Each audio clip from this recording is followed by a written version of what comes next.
This video is primarily for students who have gained a place at university and are starting this year.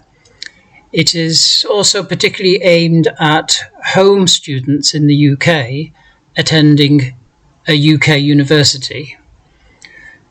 I hope it will be more widely applicable though. So congratulations, you're going to go off to university. This is quite a momentous occasion. Now, you may gain the impression from this video that I am overly dwelling on certain negative aspects. This is just to forewarn you of some of the possibilities that might cause you stress, but it is not in any way to diminish the wonderful experience that you're about to have in this chapter of your life. I thought I'd have a day away from the Lake District and have filmed this video mostly in Oxford, for no other reason that simply Oxford is such a beautiful city. I hope you agree. Step 1. Write university and course. Now hopefully the university you're about to attend is the one that you wish to go to. It's the one that you've studied hard for, you've obtained the grades. On the other hand, it might be your second choice, or maybe you had relatively little choice in that you obtained it through clearing. And similarly for your course, maybe you didn't get on to your first choice. But never mind, you're going to make the best of the opportunities that are available. The thing to be wary of is imposter syndrome. So you have that nagging feeling, I don't deserve to be on this course, or I don't deserve to be at this particular university. Imposter syndrome is surprisingly common, particularly on the more competitive courses, such as the clinical disciplines. You may also encounter people from an entirely different background to yourself.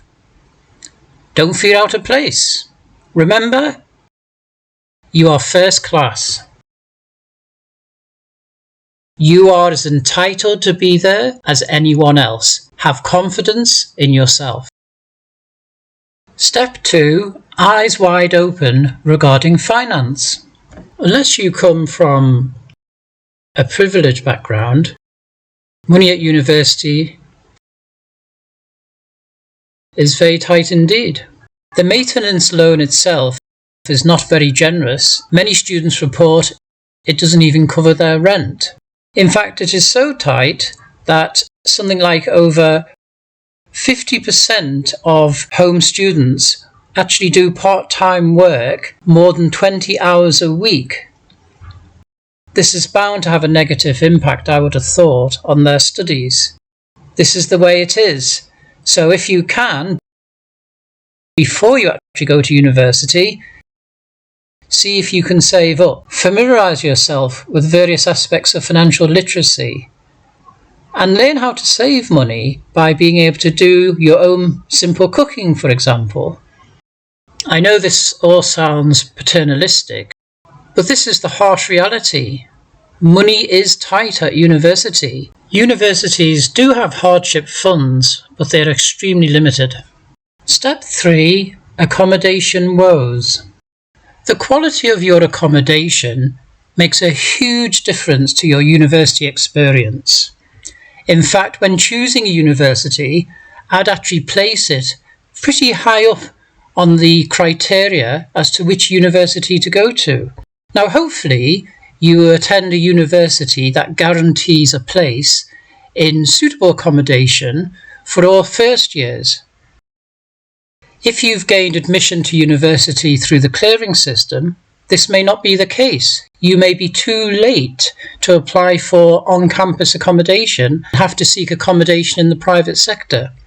In any case, often in the second year, you have to live out. Competition in the second year for suitable private accommodation is often quite intense.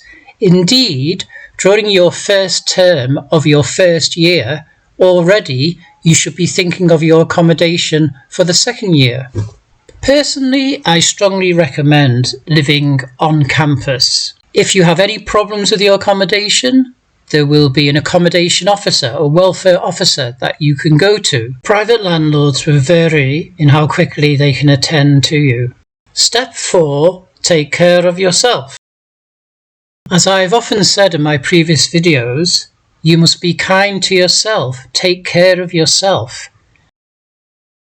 It's quite easy when you first go to university to get caught up into so many activities that you neglect to do your exercises, or you neglect to sleep well or to eat well.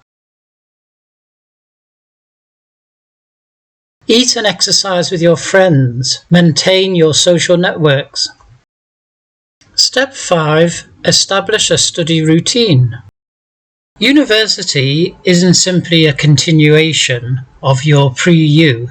You should think of it as your job. Treat it as a 9-to-5 job. Establish a routine.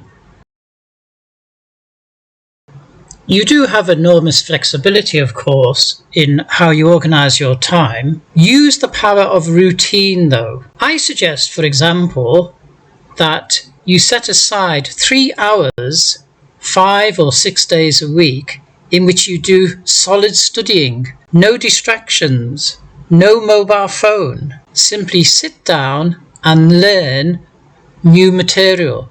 I don't mean do assignments, homework or revision for exams. I mean actually learning, actually becoming a master of your course material. I highly recommend setting aside 3 hours a day in the morning to do this. Because if you study early in the morning, your mind is not distracted by the events of the day and you are well refreshed, hopefully from a good night's sleep. But whatever works for you, establish a habit, establish the routine so that you actually feel uncomfortable if you're not studying. Remember, going to university represents a big change in your life, particularly if you're an 18-year-old and this is the first time you're fending for yourself. The power of routine will help you. This special period of 3 hours of intense study will help to alleviate any stress associated with exams because you will be well prepared. To be clear, this 3 hours is on top of any additional hours that you need to do in terms of assignments, laboratory work if you're in the sciences, and so on. During the 3 hours, of course, you can take mini breaks, perhaps of 5 minutes, perhaps each hour. At the end of the 3 hours, you can treat yourself, perhaps to a bar of dark chocolate. One issue that causes some students stress and anxiety is group work. Invariably, there will be somebody in the group who doesn't make their contribution. There are some people like that. If the situation is really bad and you feel you cannot confront them, then you have to have the confidence to have a private word with your tutor or lecturer. Tutors and lecturers are alert to this issue. Step 6. The importance of attendance. I said to treat your university studies as a 9-to-5 job. Also, don't forget that you are a consumer. You are paying a lot of money for this education, so take full advantage. Attend lectures, attend seminars. Now, you might find some lectures or seminars less helpful than others, but still attend. You never know what you might miss. Possibly some of the lecture or seminar might not be particularly helpful to you, but in that 1 hour, for 5 minutes, the lecturer or the tutor raises some issue that is the jigsaw piece that helps you to see the complete picture. I wish you well in your academic studies. If you like this video, give me a thumbs up and remember to subscribe. Cheers. Bye for now.